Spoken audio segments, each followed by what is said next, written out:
Kami persilakan. Baik, Pak Joko, Bapak Ibu sekalian, Assalamualaikum warahmatullahi wabarakatuh. Selamat siang dan salam sejahtera untuk kita semua.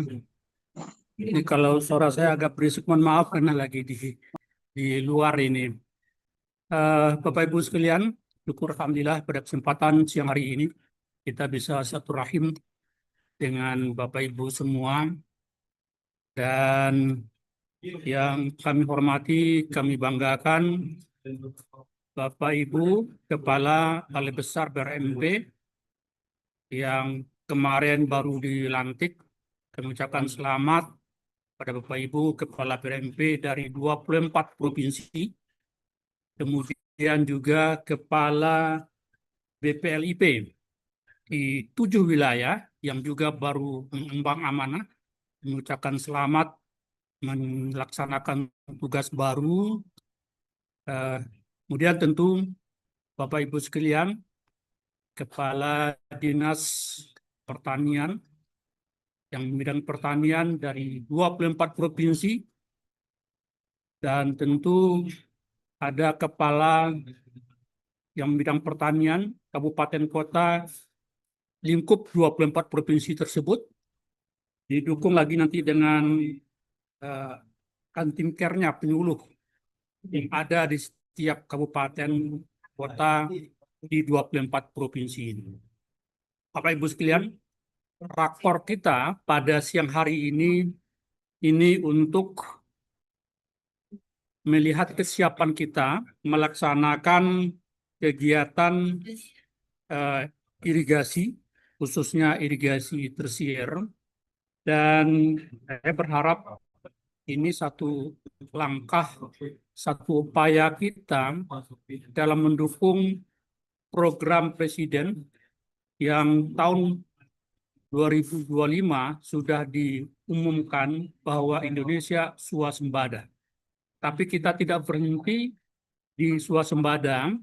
Waktu Bapak Presiden mengumumkan itu, tahun 2026 ini pemerintah bertekad untuk bisa ekspor.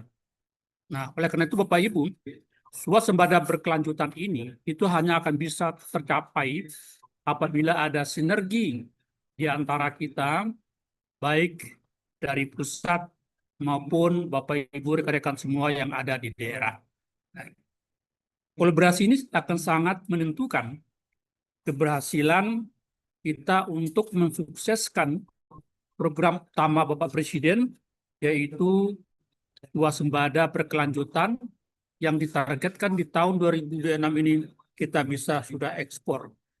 Maka pada hari ini kita akan melaksanakan perencanaan, pengulasan, dan pelaksanaan fungsi serta pemantauan dan evaluasi dari kegiatan irigasi. Nah, Bapak Ibu, kami berharap sinergi dan kolaborasi dari antara kita, dari pusat dan daerah, ini semakin solid dan semakin kita optimalkan sehingga apa yang menjadi harapan besar dari Bapak Presiden itu bisa kita wujudkan. Bapak Ibu sekalian, koordinasi lebih lanjut, pendetilan lokasi dan usulan, dan kesesuaian dengan capaian target produksi, ini merupakan suatu syarat-syarat pengusulan yang perlu nanti Bapak Ibu kita semua tindak lanjuti agar kegiatan irigasi tersier ini bisa kita laksanakan. Dan kegiatan irigasi tersier ini Bapak Ibu itu akan kita laksanakan menggunakan pola BAM-PEM padat karya. Kenapa kita memilih pola padat karya ini? Karena kita menyaksikan di lapangan bahwa dengan pola padat karya ini itu petani masyarakat menerima manfaat yang maksimal. Karena kita tidak perlu mengalokasikan anggaran untuk PPH, untuk PPN, dan termasuk alokasi untuk keuntungan pihak ketiga. Jadi ini seluruh semuanya bisa kita serahkan kepada petani masyarakat. Jadi output kita, capaian kita itu akan maksimum dengan pola Bampem Padat Karya ini. Nah, oleh karena itu Bapak Ibu, kami berharap dengan pola ini tentu ini akan menjadi ladang amal bagi kita semua, bagi Bapak Ibu nanti yang memberikan bantuan terhadap masyarakat khususnya petani yang nanti yang sawahnya mungkin selama ini hanya bisa ditanam satu kali, tapi dengan bantuan ini itu bisa kita targetkan ditanam sampai 3 kali. Bapak Ibu sekalian, jadi kami berharap pada kesempatan siang hari ini kita bedah lagi, kita detailkan lagi, nanti ada Pak Eko Wahyudi, Sarjana Teknik, Kapoksi Pengelolaan Irigasi Tersier yang akan memandu Bapak Ibu semua untuk melihat kesiapan kita. Dan kami berharap kegiatan ini bisa lebih kita percepat, lebih kita dorong lagi, karena secara teoritis ini tidak perlu membutuhkan waktu persiapan terlalu lama. Kita cukup mentransfer uang kalau Bapak Ibu sudah memenuhi persyaratan-persyaratan administrasinya. Jadi kami berharap di triwulan pertama kita bisa sudah realisasi dari kegiatan ini Bapak Ibu sekalian. Nah, jadi ini keberhasilan ini tergantung dari sejauh mana Bapak Ibu semua bisa menyediakan, melengkapi persyaratan-persyaratan yang dibutuhkan, seperti harus membuka rekening, gitu. Kemudian tentu yang lebih utama lagi adalah usulan CPCL-nya bagi yang belum, maka itu perlu disegerakan. Itu barangkali Bapak Ibu semua, kami berharap kontribusi dari semua 24 provinsi yang hadir pada siang hari ini untuk bisa menyampaikan kesiapannya agar kegiatan dari pengelolaan irigasi tersier ini segera kita bisa laksanakan. Kalau bisa di triwulan 1 tuntas, itu akan lebih bagus. Kalau enggak, nanti mungkin di triwulan kedua sudah clear semuanya, sudah bisa kita laksanakan 100%. Itu Bapak Ibu sekalian, terima kasih. Dan akhirnya mohon maaf, wabillahi taufiq. Assalamualaikum warahmatullahi wabarakatuh. Silakan Pak Eko, Pak Joko. Bunyikan. Ya. Waalaikumsalam warahmatullahi wabarakatuh. Baik, terima kasih Pak Direktur atas arahannya. Selanjutnya, agenda kita dilanjutkan dengan penjelasan teknis terkait kesiapan pelaksanaan kegiatan irigasi pertanian tahun anggaran 2026. Untuk itu kami persilahkan kepada Bapak Eko Wahyudi selaku Kapoksi Pengelolaan Irigasi Tersier sekaligus sebagai narasumber tunggal ini ya di Direktorat Irigasi untuk menyampaikan materi teknisnya. Kepada Pak Eko, kami persilahkan. Silakan Pak Eko.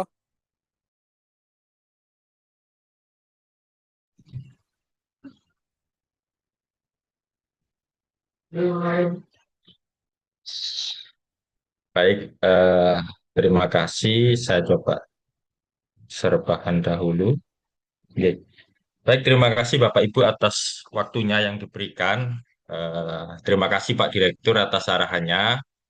Kemudian terima kasih atas kehadirannya atau atensi dari Bapak Ibu semua di daerah, di Dinas Pertanian Provinsi, Kabupaten, Kota, kemudian para kepala BPRMP atau yang mewakili, kemudian juga kepala unit kerja baru kami, UPT BPLIP atau yang mewakili, serta teman-teman atau tim kerja penyuluh pertanian di masing-masing kabupaten kota yang secara teknis pada tahun 2026 ini sudah menjadi bagian dari Kementerian Pertanian. Sekali lagi terima kasih atas waktunya. Sebagaimana tadi yang disampaikan dan disinggung oleh Pak Direktur, kami akan menyampaikan terkait dengan rangkuman petunjuk teknis kegiatan pemeliharaan jaringan irigasi tersier pada tahun 2026 ini. Sebagaimana Bapak Ibu yang pernah ketahui di daerah, pada saat itu terakhir mungkin kita tahun 2023 dulu namanya kegiatan rehab jaringan irigasi tersier, itu kita alokasikan di daerah terakhir 2023, kemudian 2024 ada sedikit alokasi anggaran, kemudian ditaruh di pusat. 2025 kita off dulu karena fokus dalam pelaksanaan impres irigasi. Kemudian dari tahun 2026 memulai kegiatan yang serupa, tapi nanti ada sedikit perbedaan di ada beberapa poin krusialnya. Kegiatannya kita namakan menjadi pemeliharaan jaringan irigasi tersier. Sebagaimana yang kita tahu dalam kegiatan ini, Pak, utamanya adalah tujuannya tentu untuk mengoptimalkan distribusi air irigasi. Ini menjadi poin yang perlu digarisbawahi karena semenjak April 2024 lalu posisinya kita ada pemisahan atau pemekaran dari PSP menjadi LIB, kemudian dari TUSI Direktorat Irigasi dan Konservasi perlu penyesuaian. Jadi untuk di irigasi pertanian itu fokusnya adalah mengoptimalkan distribusi air pada daerah irigasi teknis yang berada di petakan tersier. Sedangkan fungsi dari teman-teman konservasi utamanya dioptimalkan dalam upaya untuk penyediaan air irigasi sebagai sarana supresinya. Dan sasaran kegiatan kita tetap selalu fokus atau komit dalam dua hal sementara serupa dengan RJID pada tahun-tahun sebelumnya, yaitu untuk peningkatan jaringan irigasi tersier dan yang keduanya utamanya untuk rehabilitasi jaringan irigasi. Poin mendayagunakan kelembagaan petani itu sebagai poin penting, sebagaimana disampaikan oleh Pak Direktur tadi, bahwa kegiatan ini dilakukan dengan pola Bapem padat karya, mekanisme menggunakan transfer rekening kelompok. Sampai sekarang kita masih pertahankan dengan pola tersebut, karena itu menurut kami yang paling efektif untuk digunakan. Kalau terhadap indikator keluarannya, output maupun outcome, terlalu kalau output adalah hasil dari kegiatan itu sendiri, kalau terhadap outcome, kita menghitung terhadap luas layanan distribusi dari kegiatan air irigasi. Kemudian terhadap kriteria lokasi, eh, ada beberapa poin krusial yang menjadi perlu dijadikan catatan, karena ini tersier sudah pasti mutlak harus, mungkin yang warna merah yang menjadi catatan khusus, karena sekali lagi di tersier maka sangat bergantung terhadap kondisi hulu. Oleh karena itu Bapak Ibu, sesuai dengan sasarannya, kiranya dipastikan kondisi saluran primer atau sekundernya berfungsi baik. Memaknai berfungsi baik berarti kan ada air yang mengalir yang bisa dioptimalkan sampai dengan ke hilir, khususnya sampai dengan petakan sawah lahan. Kemudian tersedianya sumber air, ini kita jadikan khusus poin, manakala kegiatan ini dilaksanakan pada irigasi desa atau apa namanya sumber air lain yang sekiranya itu bisa mendukung terhadap kepenyediaan air irigasi. Tetapi secara teknis fokus kita adalah bagaimana mendistribusikan air itu dari sisi gravitasinya. Kemudian di poin satu, sedikit lupa tadi saya singgung, di 2025 ada beberapa lokasi kabupaten yang juga melaksanakan kegiatan impres. Lah manakala itu dibutuhkan ketuntasan tahap apapun yang sifatnya ada yang kurang dari bangunannya, mungkin bisa dikonekkan. Tetapi kalau udah tuntas terhadap impres, maka fungsi dari kegiatan pemeliharaan ini dioptimalkan untuk lokasi di sekitarnya. Kemudian outcome yang berbeda Bapak Ibu. Kalau beberapa tahun lalu kita mengenal outcome-nya itu pemeliharaan, RJID 50 hektar per unitnya. Tahun ini kalau dari sisi outcome kita memang ada minimalnya 10. Tetapi Bapak Ibu, ini perlu digarisbawahi bahwa itu adalah outcome minimal. Tetapi kalau terhadap dampak, kami berharap tentu dalam cakupan satu kelompok tani tersebut atau P3A di wilayahnya tersebut bisa terpenuhi. Kalau kita mengambil kesimpulan luas rata-rata poktan atau P3A di sekitar 15-20-an hektar. Kita berharapnya lebih dari itu. Tetapi di bawah minimalnya kita memperbolehkan kalau outcome minimalnya di 10 hektar. Poin yang krusial adalah bagaimana lokasi ini Bapak Ibu dalam kegiatan ini juga perlu diperhatikan dengan rencana tata ruang di daerah masing-masing.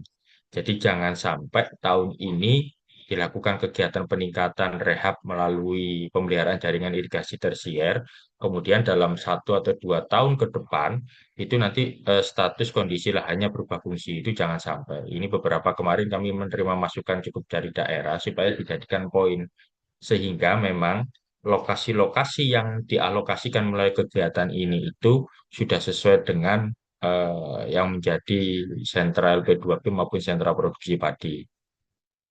Kemudian Bapak Ibu, kami menggarisbawahi juga bahwa kegiatan ini tidak diperbolehkan untuk tumpang tindih dengan kegiatan yang sejenis manakala sudah dialokkan melalui APBN maupun APBD. Jadi clear secara lokasi itu supaya tidak ada kesinggungan, sehingga nanti dikhawatirkan ada output yang sama itu akan menyulitkan dalam menghitung dari sisi outcome. Kalau terhadap terhadap pertaniannya sendiri, kita coba kembangkan memperbolehkan utamanya pada komoditas tanaman pangan. Kalau dulu mungkin beberapa tahun lalu fokus kita di tanaman padi, tapi tahun ini kita sudah memperbolehkan untuk tanaman pangan, meskipun dalam tanaman tersebut optimalnya tentu juga dengan padi. Kemudian poin 8 ini sebenarnya untuk menghimpun di daerah bencana. Bapak Ibu, sebagaimana kita tahu di akhir tahun lalu ada 3 provinsi yang terdampak, yaitu Aceh, Sumut, dan Sumatera Barat. Terhadap kriteria penerima bantuan, Bapak Ibu, secara teknis kami tidak ada mengalami perubahan dengan sebelum-sebelumnya, yaitu boleh dilakukan pada Poktan, Kapoktan P3 atau GP3 maupun sejenisnya yang sudah terdaftar dalam simultan atau paling tidak sah atau terdaftar di kabupaten, kota, wilayah Bapak Ibu. Dalam usulan dan sebagainya, kami memperbolehkan di poin 4, satu kelompok tani atau satu penerima manfaat memperbolehkan menerima lebih dari satu, tapi kami maksimalnya hanya 2 unit. Jadi kalau ada potensi hektaran yang lebih posisinya, ya, satu kelompok tersebut secara kemanfaatan boleh menerima kegiatan ini lebih dari 1 unit, tapi kita batasi maksimal hanya 2 unit itu saja. Namun demikian dari sisi outcome, bukan dihitung 2 kali lipatnya dari outcome minimal kalau 1 unit, artinya 10-20 bukan itu. Tapi kami minta kalau 2 unit, outcome minimalnya berdampak di 30 hektar lebih. Jadi kalau outcome-nya masih terhitung 22, 23, atau bahkan mungkin 28, itu kita masih menghitung di 1 unit kegiatan gitu.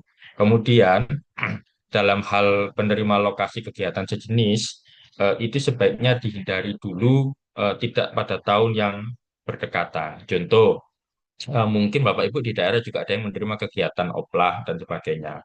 Kemarin cukup banyak pertanyaan di kami, bisa apa tidak dikoneksikan dengan kegiatan oplah? Saya bilang bisa, asalkan oplahnya itu pada saat di atas tahun 2024, berarti 2023 dan sebagainya. Kalau oplahnya dilaksanakan pada tahun 2025, kegiatan ini tidak bisa masuk di tahun 2026. Karena dalam hal pemeriksaan, biasanya itu kan dilaksanakan pada T+1.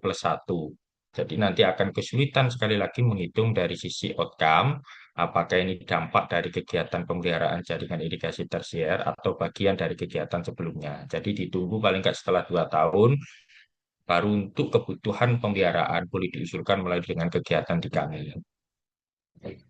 Kemudian Bapak Ibu, dalam kategori kegiatan pemeliharaan jaringan irigasi tersier, sebenarnya kalau memaknai kegiatan pemeliharaan, kita membaginya menjadi kondisi 4 hal, yaitu pengamanan, pemeliharaan, perbaikan, dan pemeliharaan rutin. Kalau pengamanan itu identiknya adalah untuk mengoptimalkan atau karena faktor adanya kerusakan air. Dan kategori kegiatan yang memungkinkan untuk dilaksanakan atau bagian dari pengamanan adalah peningkatan dari fungsi saluran irigasi. Kalau pemeliharaan berkala, itu kegiatan yang karena dilaksanakan karena kondisi faktor usia guna dari bangunan tersebut. Nah, kegiatan yang dimungkinkan di sini itu adalah rehabilitasi atau perbaikan dari sistem saluran irigasi. Kalau perbaikan darurat, sebagaimana disampaikan, fokusnya memang untuk penanganan daerah bencana dan sifatnya memang darurat. Kalau pemeliharaan rutin, itu optimalnya adalah untuk pemberian saluran dan sebagainya. Tetapi kami tidak merekom kondisi tersebut. Jadi fokus di kami yang Bapak Ibu kejar adalah poin 1 dan 2, pengamanan jaringan irigasi dan pemeliharaan berkala, di mana sesuai dengan tujuan atau sasaran awal yang tadi saya sampaikan, tujuannya adalah untuk peningkatan atau rehabilitasi perbaikan dari jaringan irigasi di tingkat tersier. Itu kurang lebih seperti itu Bapak Ibu. Kemudian terhadap pelaksanaan kegiatan, sekali lagi fokus kami adalah pada daerah irigasi teknis. Tetapi kami memberikan keleluasaan, boleh dilakukan pada DI pusat kewenangan provinsi maupun kewenangan kabupaten kota. Ditambah juga kami memperbolehkan kalau itu sumber airnya atau dibutuhkan saluran yang airnya berasal dari irigasi-irigasi desa. Di beberapa lokasi cukup banyak daerah yang secara sumber air itu tersedia, tetapi tidak terdaftar atau tidak terdata dari status daerah irigasinya. Namun kondisi tersebut membutuhkan saluran irigasi. Nah, mengingat hal yang demikian, kami memperbolehkan dialokasikan pada daerah tersebut. Jadi fokus kegiatannya kita mencakup dua hal tadi sebagaimana yang saya sampaikan, merehabilitasi atau meningkatkan fungsi saluran irigasi. Yang kedua, merehabilitasi atau peningkatan fungsi bangunan pelengkap irigasi. Atau bisa dikombinasikan dari kedua unsur tersebut. Bangunan pelengkap irigasi itu maknanya cukup banyak, bisa melalui pintu air, box bagi, kemudian bangunan sadap, gorong-gorong, talang, atau sejenisnya yang sekiranya membutuhkan apa namanya distribusi air irigasi bisa kita optimalkan. Kemudian terhadap saluran irigasi, ini yang menjadi perbedaan dengan sebelumnya adalah kami membebaskan dari sisi dimensi saluran irigasi. Dan clear itu diukur sesuai dengan kebutuhan yang di lapangan. Jadi kami tidak mengikat lebar maupun tingginya sesuai dengan kebutuhan. Termasuk pemilihan dari jenis saluran itu sendiri yang akan Bapak Ibu gunakan. Mau menggunakan saluran pasangan batu, cor beton, yudik, virus semen, atau konkret kanvas, kami persilahkan asalkan dengan berbagai atau kondisi saluran tersebut itu dari aspek bahan materialnya itu mudah didapatkan di wilayah Bapak Ibu. Jadi sekali lagi kami membebaskan, termasuk dimensi saluran irigasinya. Identiknya memang salurannya itu ukurannya di 0,4, lebar, tinggi 0,6. Tetapi kami membebaskan tidak mengikat, karena ada beberapa lokasi atau wilayah juga yang hanya membutuhkan tinggi di sekitar rata-rata 0,5. Kemudian Bapak Ibu, untuk fisik sebagaimana tadi disampaikan, bahwa untuk satu unit kegiatan pemeliharaan jaringan irigasi tersier itu adalah 100 juta, mekanismenya menggunakan pola BAPEM, transfer uang ke rekening kelompok langsung. Jadi kalau Bapak Ibu, kalau tadi outcome-nya 10 hektar, maka kalau alokasi kegiatan ini 100 dibagi 10, itu setara dengan 10 juta per hektar seminimal-minimalnya. Itu sudah setara dengan kegiatan rehabilitasi oleh Kementerian PU dan itu sesuai dengan rekomendasi di beberapa tahun lalu dari inspektorat maupun dari BPKP entah apapun itu posisinya bahwa memang perlu ada penyesuaian dan ini sudah kita lakukan kesesuaian. Nah, karena nilainya 100 juta itu maka bisa langsung transfer ke sekaligus ke rekening UPKK, jadi tidak perlu dua kali transfer. Kemudian terhadap pembagian 100 juta itu, sebagaimana kegiatan padat karya pada umumnya, maka minimal 70% itu digunakan untuk belanja bahan material dan insentif tenaga kerja itu 30% maksimal dari anggaran 100 juta. Hal-hal yang lain yang berkaitan dengan kegiatan penunjang, sebagaimana disampaikan, saya singgung sedikit terkait Permentan 02 maupun yang lain, dan juga keterlibatan teman-teman penyuluh pertanian, konektivitas atau hubungannya dengan BRMB nanti secara teknis ada pos-pos anggarannya dan sebagainya, tetapi mekanisme lebih detailnya mungkin nanti akan disampaikan atau melalui sosialisasi lebih lanjut, tapi ruang itu kami memperbolehkan untuk dalam hal pendampingan. Kemudian terhadap dengan pembiayaan secara rinci Bapak Ibu, ada beberapa hal kelengkapan, salah satunya adalah terkait RUK. RUK itu selain bahan material tadi, di dalam-dalamnya juga membuat beberapa kondisi yang perlu diperhatikan.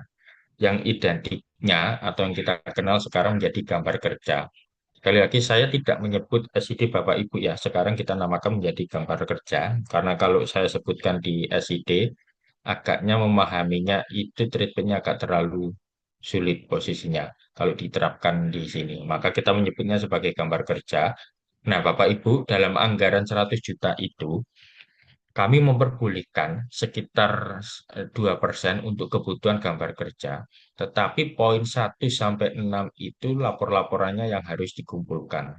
Jadi kalau poin 3, 5, dan 6 itu sebagai syarat nanti pada saat pemberkasan, tetapi 1, 2, 3 itu poin tambahan. yang sekiranya bisa disampaikan dalam laporan. Pembagiannya adalah kurang lebih seperti ini dalam hal pembiayaan di RUKK. Kalau angkanya 100 juta, kemudian Bapak Ibu menggunakan maksimal 2% untuk penyusunan gambar kerja, berarti tersisa 98 juta.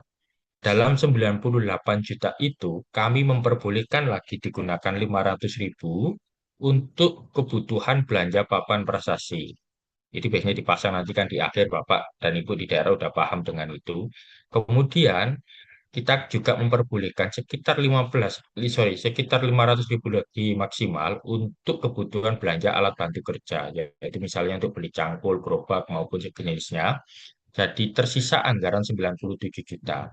Dari 97 juta inilah nanti yang harus dibagi dengan dua, yaitu 70% minimal untuk bahan material, kemudian 30% minimalnya adalah untuk kebutuhan tenaga kerja. Namun sekali lagi Bapak Ibu, manakala Bapak Ibu menggunakan anggaran 2% untuk penyusunan gambar kerja, maka dalam hal laporan poin 1 sampai 6 ini wajib dibuatkan gitu. Dalam hal penunjukan atau pembuatan gambar kerja, kami membebaskan opsi dari kelompok karena ini nempel di anggaran fisik dan kita menyebutnya sebagai pekerjaan persiapan. Jadi mekanismenya disesuaikan dengan kondisi kelompok mau penunjukan langsung atau siapapun itu menggunakan jasa konsultan silahkan saja. Yang penting secara output dokumen ini terpenuhi itu. Kemudian satu lagi Bapak Ibu, ini yang sering jadi pertanyaan terkait juga dengan ongkos pengiriman. Dalam rancangan juknis kami juga memperbolehkan manakala dibutuhkan yang namanya ongkos pengiriman dari toko sampai dengan titik lokasi kegiatan atau titik drop. Misal ada belanja semen di toko A, kemudian ngirim di desa A dan desa B. Kadang-kadang ada ongkos pengiriman yang berbeda lah. Kami memperbolehkan adanya kondisi tersebut. Nah, dengan kondisi demikian, kalau itu berkaitan dengan ongkos pengiriman, maka itu akan mengurangi kuota dari bahan material yang 70% itu. Harga ongkos pengiriman disesuaikan atau dengan mengikuti aturan di daerah tersebut. Tapi kalau kaitannya dengan langsiran, titik langsiran itu biasanya dari titik drop material ke titik lokasinya kegiatan, ke titik utamanya kegiatan itu akan mengurangi kuota dari insentif tenaga kerja yang 30%. Jadi supaya dipahami di sini Bapak Ibu, kalau sekali lagi kalau ongkos pengiriman dari toko ke titik drop material itu akan mengurangi kuota dari bahan material, tapi kalau hubungannya langsiran dari titik drop material ke titik lokasi kegiatan itu mengurangi kuota dari tenaga kerja yang 30%. Kemudian kalau terhadap alur Bapak Ibu, secara hal kami tidak relatif tidak perubahan, tapi dari poin verifikasi ada poin-poin yang perlu menjadi catatan, yaitu terkait identifikasi daerah irigasi. Karena sekali lagi Bapak Ibu, karena kita itu fokus utamanya di irigasi teknis, maka kita juga harus bisa mengidentifikasi daerah irigasi sesuai dengan kewenangannya. Hal itu bisa dilihat langsung nama-nama daerah irigasinya sesuai dengan aturan Permen 4, PUPR nomor 14 tahun 2015.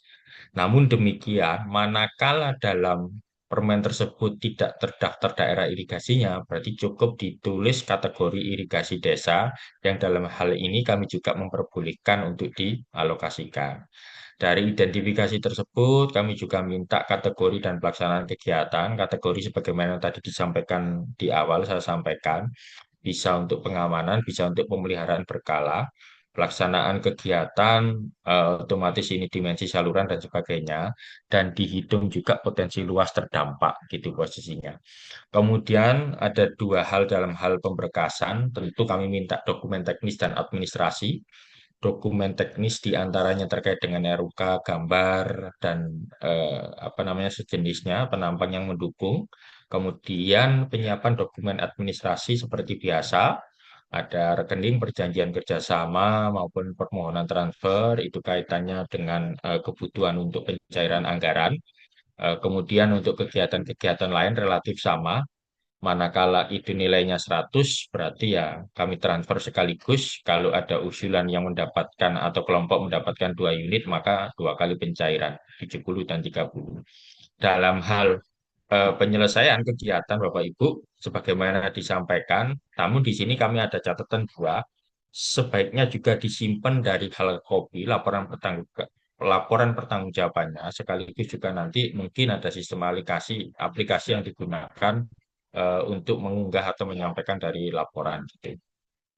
Nah, ini Bapak Ibu yang perlu kita pahami dalam memahami daerah irigasi dan terkait juga dengan dalam cakupan RT RW. Dalam kriteria oleh Kementerian PU, Bapak Ibu, kita mengenal 3 tipe luasan: luas baku, luas potensional, dan yang terakhir adalah luas fungsional. Terkait dengan Permen PUPR, itu umumnya sudah diidentifikasi potensi debitnya sampai dengan luas baku. Luas baku itu secara luas secara umum, tapi belum tersedia dari hal jaringan irigasinya. Tapi sudah dihitung dari estimasi debitnya. Itu rata-rata sudah dibuat demikian. Nah, dalam hal luas baku ini, itu ada 2 hal. Ada yang berada di dalam ada yang berada di dalam LBS, ada yang di luar LBS posisinya. Tapi ini masih memang belum ada pertanaman sama sekali. Nah, kalau statusnya sudah berada setidaknya atau sudah ada saluran primer dan sekundernya, itu biasanya berubah menjadi luas potensial.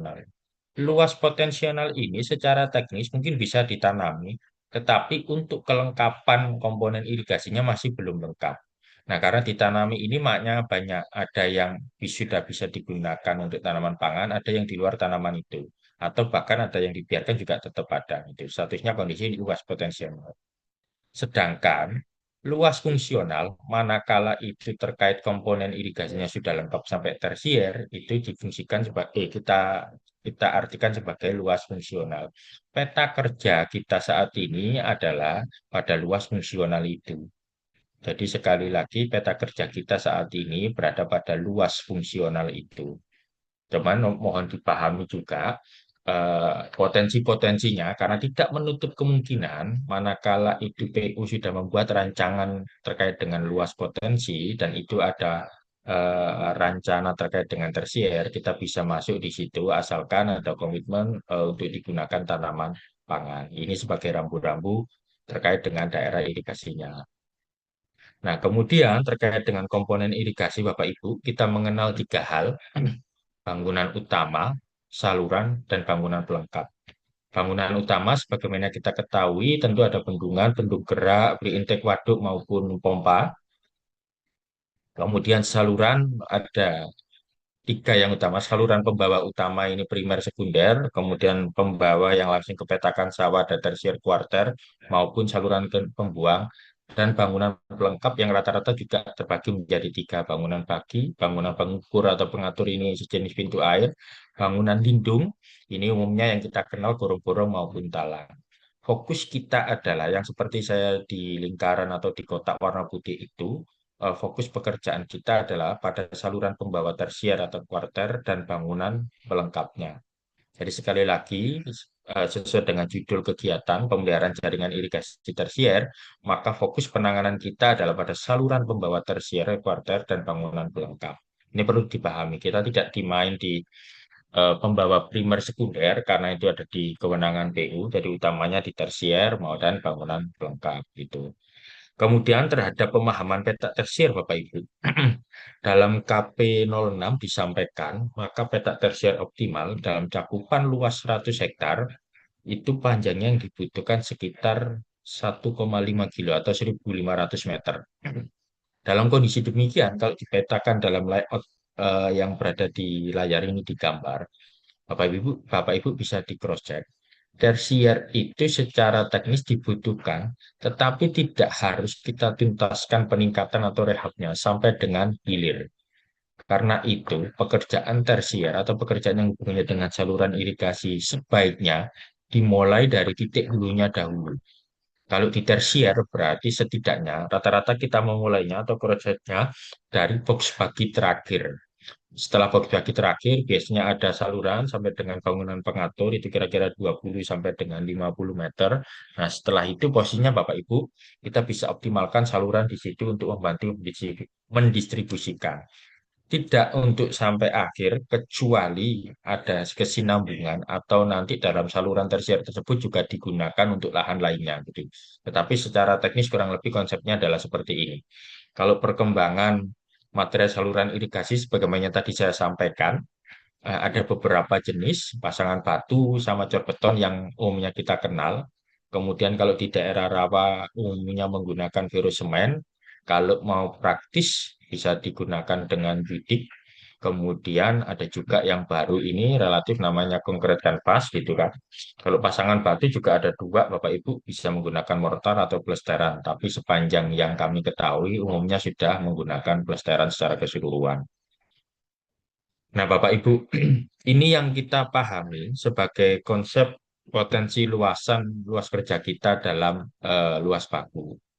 Bapak Ibu 2025 kita mengenal Impres 02 2025 yang secara teknis bisa mengintervensi semua kegiatan dalam semua kewenangan sesuai dengan kebutuhan, baik itu di dalam daerah irigasi maupun di luar daerah irigasi. Namun demikian di tahun 2026 apa namanya semakin anggaran di lingkup Kementerian Pertanian yang bisa juga digunakan untuk mendukung sesuai dengan wilayahnya, yaitu ada kegiatan di sumber air maupun irigasi pertanian, maka hal ini perlu disesuaikan atau bisa dilakukan kombinasi. Secara hitungan kami, Bapak Ibu, dalam LBS, kalau menurut dari informasi teman-teman PU awal, dari angka sekitar 7,3 itu yang berada pada daerah irigasi pusat itu sekitar 2,1, di provinsi sekitar hampir 700.000, kemudian di kabupaten kota 1,8 juta hektar. Nah, kalau di total adalah 4,7. 4,7 juta lahan hektar inilah menjadi peta area kerja kita yang utama. Intervensi kegiatannya langsung yang kepetakan tersier, yaitu tadi pemeliharaan jaringan irigasi tersier, di dalamnya bisa peningkatan jaringan irigasi maupun rehab jaringan irigasi. Sedangkan di luar itu, yang sekitar potensi 2,6 atau luasnya di luar daerah irigasi, itu bisa diintervensi dengan kegiatan pengembangan sumber air, sebagaimana mungkin beberapa waktu lalu atau di pagi hari tadi mungkin ada Zoom dengan teman-teman kegiatan bangunan konservasi terkait dengan kegiatan IRPO maupun bangunan konservasi itu sendiri gitu. Ini yang perlu diperhatikan. Kemudian kalau dari berdasarkan Permen PUPR 14 sendirinya, sebenarnya kalau terhadap air permukaan saja ada potensi sekitar 7,1 juta hektar. Tapi ini memang datanya 2025 dan mungkin dihitungnya dari luas baku. Dari data-data tersebut, Bapak Ibu, bisa di cross-check. Dari potensi pada DI pusat sekitar 2,3 juta hektar. Kemudian kalau lihat penapisan sekarang menjadi 2,1, itu ada penurunan sekitar 150 sampai 200 ribu hektar. Relatif kalau kita anggap demikian itu mungkin dalam kategori 80% ke atasnya itu masih bisa berfungsi optimal. Berarti kita maknai kalau bisa berfungsi optimal maka secara sistem pemeliharaan dari primer, sekunder, tersier itu bisa berfungsi dengan baik. Tetapi yang menjadi catatan khusus terhadap provinsi dan kabupaten. Kalau provinsi 1,6 di sini potensinya hanya bergeser, kalau yang dalam LBS hanya sekitar 600-900, sorry, 600 sampai 700 ribu hektar. Kemudian kewenangan kabupaten yang dari 4,3 dalam permen kemudian menjadi 1,8. Artinya ada sekitar 54-an atau 54-60%-an lebih itu tidak optimal posisinya. Nah, ini menjadi catatan khusus, apakah karena pemeliharaannya yang kurang atau seperti apa, sehingga dari potensi yang disampaikan dari permen ini ada penurunan yang cukup signifikan. Kemudian kalau terhadap lokasi-lokasinya, Bapak Ibu, kami memperbolehkan atau melihatnya bisa dikondisikan sesuai dengan kondisi yang saya tampilkan di layar. Ada 4 kondisi, kondisi 1, 2, 3, dan 4. Kalau harapan kami, tentu kami mengharapnya pada kondisi 1, yaitu kondisi ideal, bahwa lokasi saluran tersier yang nantinya direhab atau ditingkatkan itu berada pada satu intake dan digunakan untuk satu penerima manfaat. Kalau kondisi 2, itu dimungkinkan satu satu saluran tersiernya memang berada satu intake, tetapi untuk luas layanannya itu bisa dalam hal kelompok berbeda. Kami juga memperbolehkan untuk itu, silakan-silakan saja.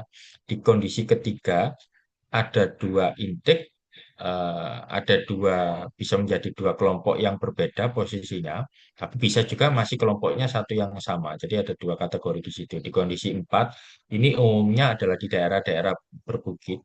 Sepanjang itu masih berada satu saluran sekunder yang sama, kemudian saluran tersiernya bisa dibagi di beberapa titik lokasi, kami juga memperbolehkan atau mengalokasikan untuk di wilayah tersebut ini disesuaikan saja dengan kondisi di daerah. Tetapi kalau dari kami, tentu kami mengharapkannya di kondisi satu yang menurut kami adalah kondisi yang ideal, bahwa satu bantuan ini bisa mengoptimalkan untuk luasan dalam satu penerima manfaat tersebut. Nah, Bapak Ibu, terkait dengan alur kegiatan, yang saya tampilkan ini adalah umumnya alur kegiatan yang nanti harus dilakukan dan selama ini kita lakukan kalau menggunakan pola bangun pusat. Kita selalu memulai dengan proposal atau usulan kegiatan. Di dalam surat usulan tersebut, biasanya proposal ini akan dihimpun oleh beberapa poktan yang dikompilasi ke dinas. Kemudian, dinas membuatkan surat pengantar atau rekomendasi yang disampaikan melalui kepala dinas kabupaten kota, itu disampaikan ke kami. Kalau selama ini pola yang kita gunakan, ya nanti ini bisa kerjasama atau bisa dikoordinasikan lebih lanjut. Nah, namun Bapak Ibu di beberapa dua hal ini ada yang sudah melampirkan surat pernyataan status lokasi terkait kondisinya, ada yang sudah dilengkapi juga dengan surat kesanggupan. Tapi ini tidak mengikat karena dua surat pernyataan lokasi dan kesanggupan ini bisa dilengkapi pada saat pemberkasan manakala itu sudah dinyatakan layak. Kemudian tahapannya melalui sosialisasi koordinasi seperti yang kita lakukan sekarang. Setelah itu Bapak Ibu boleh boleh langsung ditindaklanjuti dengan tahap verifikasi. Dari verifikasi itu disampaikan ke kami melalui penyampaian hasil verifikasi dari pengusul. Kalau pengusulnya dari kabupaten kota maka itu suruh dinas. Kemudian kami memberikan surat alokasi. Surat alokasi inilah yang menjadi dasar dinas dalam melakukan pemberkasan. Pemberkasan dokumennya, kalau dalam hal ini nanti ada beberapa poin yang perlu disiapkan oleh pengusul di daerah. Salah satunya adalah rekening atas nama UPKK, RUK, gambar, sama proposal yang menghimpun tadi poin yang pertama. Sedangkan terkait berkas perjanjian kerjasama, nah nanti kami hanya menyampaikan formatnya saja supaya diisi lengkap. Nanti kami yang buatkan supaya Bapak Ibu di daerah tinggal nyetak saja. Dengan alur seperti ini yang kita proses segera mulai pengusulan sampai dengan pemberkasan dokumen, kemudian kami beberapa kombinasikan mengikuti Permentan 02, Bapak Ibu. Ada beberapa hal di sini yang sifatnya menjadi perhatian bersama. Yang kedua, dalam hal permentan itu ada makna dalam hal untuk penguatan penyuluh pertanian, maka dalam hal verifikasi Bapak Ibu, kami minta juga dilibatkan penyuluh pertanian untuk membantu kami dalam melakukan verifikasi usulan kegiatan. Kemudian terhadap surat usulan atau verifikasi, meskipun di kami juga mungkin masih mengalami mekanisme pembahasan lebih lanjut, bertahap kami juga akan melakukan sosialisasi terkait juga dengan kegiatan-kegiatan kita kepada teman-teman BPRMP, terkait juga dengan alur-alur yang nanti dipastikan. Kalau dalam permentannya sendiri masih berbunyi dengan e-Bambang, sedangkan mekanismenya masih belum kami terima, maka pola ini sejauh ini yang kami gunakan gitu. Mungkin ada nanti beberapa surat alokasi apapun dari kami akan sampaikan ke BPRMP juga. Satu hal lagi Bapak Ibu, minggu lalu atau beberapa waktu lalu kami juga sudah memiliki UPT, eh, unit pengelola teknis berupa Badan Pengelolaan Lahan dan Irigasi Pertanian. Belum merata ada di 7 provinsi, yaitu wilayahnya di Medan, Palembang, Bandung, Banjarbaru, Mataram, Makassar, kemudian Jayapura, itu sekaligus sebagai perpanjangan kami yang ada di pusat, manakala Bapak Ibu membutuhkan masukan atau informasi kegiatan yang berkaitan dengan Direktorat Jenderal Lahan dan Irigasi Pertanian, bisa juga disampaikan melalui UPT. Jadi kami sudah melakukan apa namanya koordinasi awal penyampaian-penyampaian. Nah, secara teknis mungkin bertahap ke depan Bapak Ibu dengan organisasi-organisasi ini posisinya diharapkan nanti semakin menguatkan peran dan Bapak Ibu masing-masing. Jadi tidak mengurangi apapun, justru malah menguatkan atau memudahkan dari sisi koordinasi. Jadi karena kita punya penguatan kelembagaan di masing-masing daerah, jadi harapannya apa keluhan dan sebagainya itu bisa langsung terfilter di daerah, sehingga pada saat dibutuhkan segera atau mendesak, kami sudah ada waktu di masing-masing daerah. Bertahap ini nanti akan kami sesuaikan, tetapi pola ini sementara yang kita gunakan sambil menunggu kesiapan dari EPABEM itu sendiri. Nah, Bapak Ibu, dalam target verifikasi ini, seperti di poin surat usulan alokasi, sebenarnya kita sudah membuat 3 format ini, 1, 2, dan 3. Namun untuk terhadap usulan cukup dilengkapi poin 1 dan lampirannya. Poin 1 dan lampirannya ini, kalau kita menggunakan pola kita dulu, sebenarnya tidak cukup familiar untuk dilaksanakan oleh Bapak Ibu. Jadi cukup memahami di sini. Hanya saja dalam hal rencana plotting atau lokasi area, kiranya nanti dalam membuat plottingan ini juga dibuatkan rencana titik lokasi, titik nolnya, kemudian panjang salurannya, sehingga kita bisa diidentifikasi. Kemudian satu lagi Bapak Ibu, berkaitan dengan bertahap tadi penyesuaian dengan Permentan, maka dari sisi itu, selain juga mengetahui dari Dinas Pertanian, juga setidaknya mengetahui dari penyuluh pertanian di kabupaten tersebut. Gitu.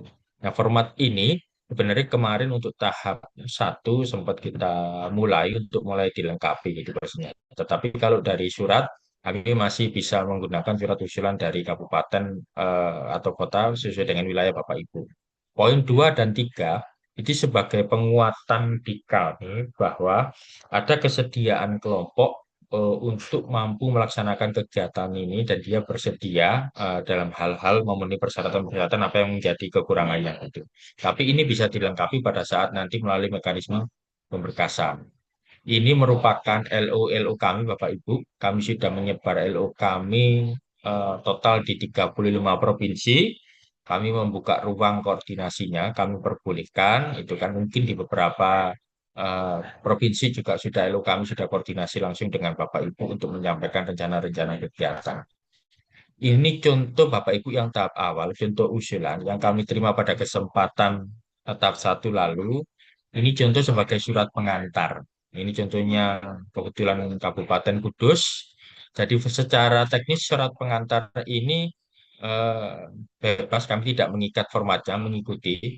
Tetapi dalam hal format bantuannya, kalau dulu kita mengenalnya hanya dari sisi administrasi, kabupaten, kecamatan, desa, nama kelompok, ketua, kemudian koordinat, atau mungkin kalau perlu ditambahkan luasan dan sebagainya, itu boleh saja. Nah, tahun ini itu coba dilengkapi terhadap nama daerah irigasi dan status kewenangannya. Kebetulan di sini berada pada DI pusat semua, langsung bisa langsung sekaligus sehingga nanti memudahkan dan kebetulan juga berada di satu kecamatan. Jadi bisa dioptimalkan di situ. Nah, dari surat usulan ini Bapak Ibu, selanjutnya Bapak Ibu melakukan verifikasi. Hasil verifikasinya nanti akan berupa seperti ini. Ini hasil verifikasi dan kesediaan pendampingan kegiatan dari Bapak Ibu di daerah. Kemudian form verifikasinya seperti tadi yang saya sampaikan, itu akan mengetahui paling enggak 2 dari dinas itu sendiri dan satu lagi juga dari penyuluh pertanian yang secara tadi di awal saya sampaikan itu sudah merupakan bagian dari Kementerian Pertanian. Ini contoh hasil verifikasi yang kita laksanakan di awal tadi, gitu posisinya. Kemudian untuk RUK, formatnya masih tetap menggunakan seperti ini. Kemudian ini satu lagi adalah contoh PAST-nya. Yang menarik satu lagi di sini tadi Bapak Ibu. Nah, ini mungkin penyesuaian supaya runtut, maka kami bergerak dari usulan. Sehingga nanti untuk penyesuaian tanggal di administrasi, usulan dari daerah tersebut, baru setiap memulai acara, kami akan melakukan sosialisasi seperti yang kita lakukan pada hari ini. Setelah hari ini, baru Bapak Ibu di daerah melakukan verifikasi, kemudian hasil verifikasi disampaikan di kami kembali. Habis itu saya akan menerbitkan surat alokasi dari pusat untuk proses pemberkasan. Ini aja untuk penyesuaian usulan tanggal-tanggalnya sekiranya tentu perlu menjadi perhatian. Nah, secara teknis ini sudah berjalan di tahap 1. Nah, ini tahap 2 kita mulai kembali lagi, kemudian dengan melibatkan lebih personal lagi atau lebih kuat lagi karena dibantu oleh teman-teman BPRNP di provinsi, kemudian ada penyuluh pertanian yang jelas, kemudian ada bagian dari Direktorat Jenderal dan Lahan dan Irigasi Pertanian, yaitu UPT kami di beberapa daerah. Ini menjadi titik-titik krusial untuk akselerasi percepatan karena utamanya sekali lagi pada triwulan 1 kami mengharapkan adanya pencairan anggaran dari proses ini sehingga langsung bisa dilaksanakan. Kurang lebihnya mungkin seperti itu Bapak Ibu. Kami kembalikan ke Pak Joko untuk